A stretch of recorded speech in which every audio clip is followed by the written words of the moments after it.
Hello, welcome to ScriptWave. In our previous lectures, we discussed about list and list methods. In today's lecture, we'll be covering a quick concept on split. This is very simple and easy concept and it will not take much time, and the lecture will also be very small. So without any further ado, let's see a quick agenda for this lecture. So first, we'll start with split introduction, then we'll see code execution for split. It'll be a very simple and small lecture, so let's start with the split introduction. Split is a method used to divide a string into list of substrings. By default, it splits the string at white space, that is spaces. Based on spaces, by default it will split. A custom separator can be specified. So this separator is called as delimiter. So this is helpful to split our string into list of substrings. So let's see the syntax. Syntax goes the string, the variable name, dot split, the separator, and maximum split. This is mostly optional, so we can avoid it. The separator is also optional, but most of the cases we need it, which help us in specifying the character or substring, which is used to split the string. By default, it's a space. So here we have the separator, comma, hyphen, colon, etc. Now let's see everything in action by looking at the code for the split operations. I'll navigate to PyCharm. I have created a file which says split.py, and here I'll just add a string, maybe a is equal to.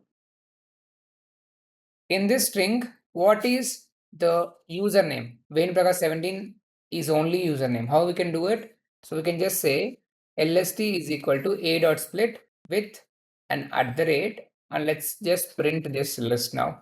So let's quickly print it. So we got venprakash17 and gmail.com as separated. So this is one element and this is element.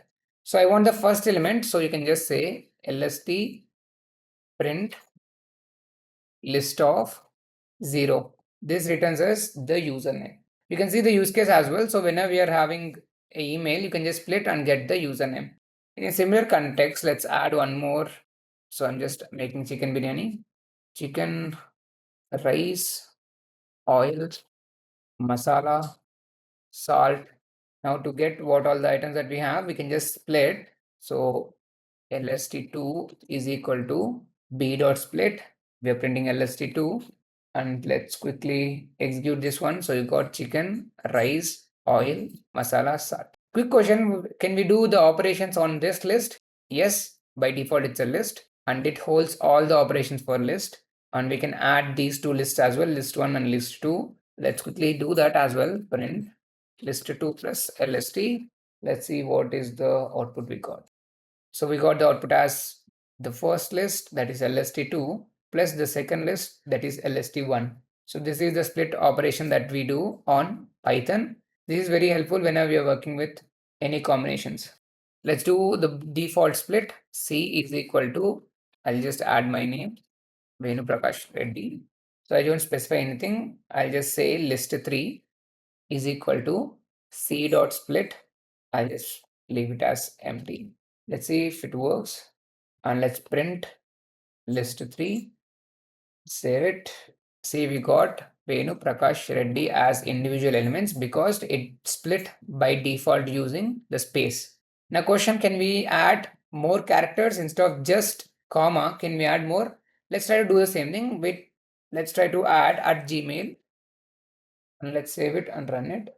So we got venprakash17 and .com as two different separators. So here we are splitting with a string. So this is allowed. You can add multiple strings or a longer strings as well to split your bigger string. So that's it for this lecture. It's a short lecture. It will be less than 5 minutes. So thank you so much. Have a great day and see you in the next lecture for tuples.